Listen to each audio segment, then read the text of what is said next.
Greetings! Just here killing time on a gray day in camp, nothing much to do. So I thought I'd refresh my cordage making skills. And so we have some sage bark I stripped, and it's a pretty easy process. I'll let you take a look at how you do it. You just pull it right off the plant. You can see how sage likes to sort of come off in these long sort of strips, and that makes it fairly handy for cordage. You can see this old dead one here coming right off. This is all dead bark, and we should be able to use that. Got another little piece here. Let's see what else we can kind of get. If it comes off in a nice long strip, look at that. Oh, that's beautiful. Look at how long that is. And it just keeps going and going. Oh, yeah.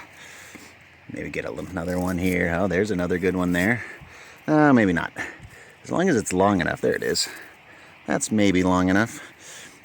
And, you can start with little ones, big ones, and make them get smaller, but you can see the whole bark just wants to rip off of here. There was a fire, obviously, and so this is a good place to start. Look at that, it almost makes a little ribbon for you. Gathering up your cordage to start reverse wrapping and making yourself some homemade string. Let's get on with it. So I've got two pieces here that are, probably about ready to go.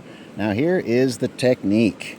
It's reverse wrapping, and that means these two ends need to be sort of bound together, so you're going to want to hold there. Now you'll notice that it's in a sort of a V.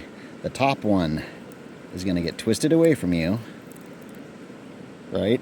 Now you're going to grab this bottom one between your middle finger and your index finger, and you're going to twist around and then advance your thumb and your forefinger to hold that twist in place. And then you're going to put another twist, grab, and go that way. And then move your thumb and forefinger up to hold that twist in place. And then you're going to go down and twist. And you're going to go down and twist. Twist, lock. Twist, lock. The bottom one is locking this twist in place because it's being twisted the opposite direction. So when the top one is trying to untwist, the bottom one is fighting it, and that helps it stay in place. And so if you can just kind of get this motion, twist, grab, twist, down, eventually you'll see yourself just kind of, jamming along, and next thing you know, you've got a piece of cordage. It doesn't take very long to make a foot or two of cordage. And now here's the thing with this kind of cordage. It's only as strong as the material you're working with.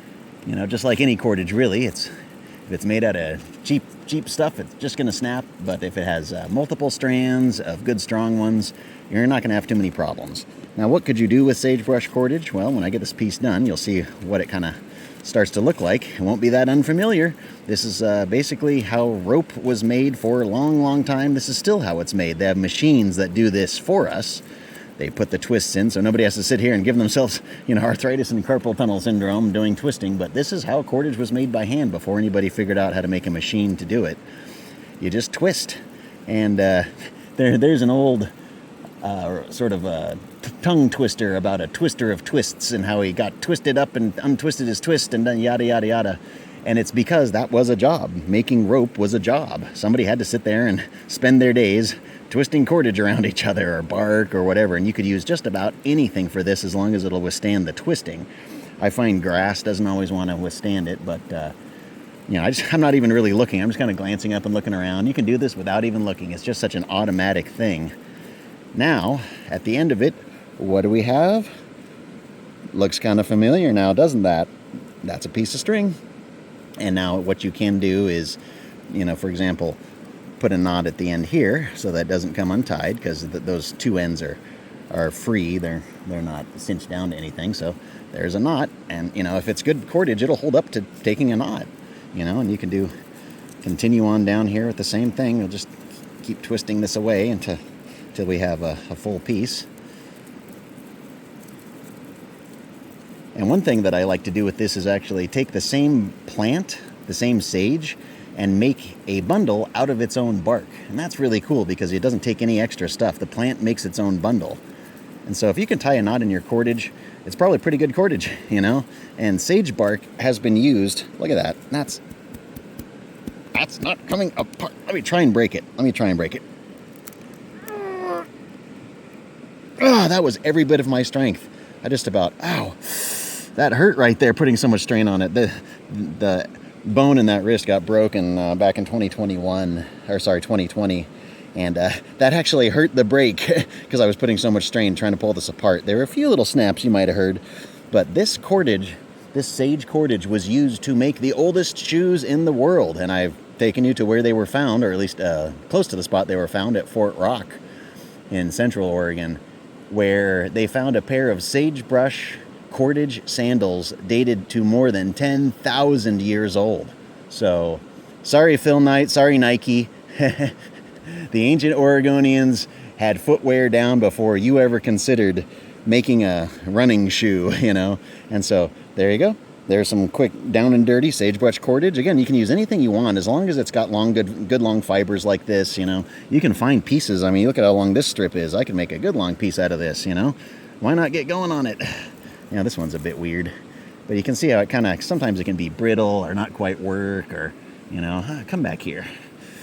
But this is one of the skills that can get you by in a pinch, you know, if your cordage up, that's not going to work. See, this is what can happen, is it can get brittle and not quite work. So sometimes getting it wet will allow it to sort of bind onto itself and make it just a little bit easier to work with. You know, like this is just coming apart. Arg.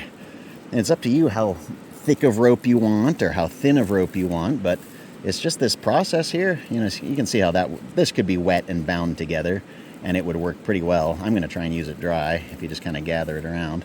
It will try to twist onto itself, which is a little annoying as you work. The bottom end down here will try to twist onto itself, and you'll have to kind of, you know, comb your fingers through it. But this process is just so simple. Once you get it down, you can pretty much do it in your sleep. And I've made dozens and dozens of yards of cordage this way. You can sit at home and practice this with actual string. You know, that way it's a little easier to work with. And you can see how you're turning a little itty-bitty string into a doubled-up, stronger string. And one of the cool things about it is that because of the way you're twisting it, it actually can, in a way, create a bit of a spring. And you know, I guess you could say it's like a micro spring, but it does have a little bit of give to it, which is kind of nice. That means that it's not necessarily just going to go straight under tension and snap. It's going to kind of stretch a little bit before it actually does snap. And that's kind of desirable in a piece of cordage that's going to be put under strain over and over and over. Like if you're going to use it to, you know, for example, make a pair of sandals. One of these days I'll get around to that, but it's going to require a lot of this kind of work. And so there we go again, another piece there. Got some cordage. And now here's one of the things you can do. If you can remember which way the twist is, you twist these onto each other in the opposite way they were twisted, probably from the opposite end. That way you're not untwisting, and you're going to want to do an opposite reverse wrap in terms of, probably want to go this way to where you're twisting this twist even farther. But you can see there's a little bit of give to it. Oink. So there's a little bit of a spring action. That's really nice. That's part of the reason that it can be shocked like this and not snap. But anyway, if you can twist these two together, you'll end up with an even stronger piece of cordage. You know, even if you just sort of wrap them around each other like yay, you can end up with an even stronger piece of cordage. And the longer it is, the more it becomes rope-like. And again, that is just basically unbreakable. I can't get those apart. So now, imagine adding a third one. Now you've got a good thick chunk of cordage that you could practically hang anything from. But that's the trick. It's very simple and just takes a little bit of practice and getting that twist, turn, reverse wrapping motion down to where you're just you feel like you're just sitting and doing this for a while. And, you know, eventually you'll find out that you have, you know, these long strings, and you're like, look at that. That looks like actual string, you know? That's kind of cool. And so that's a great skill to be able to know and learn and have and keep in your toolbox, your mental toolbox for when you're out on the trail and you just need a little cordage and you seem to be out. But there you go. Thank you for joining me for a few minutes here in camp while I practice my reverse wrapping homemade cordage skills.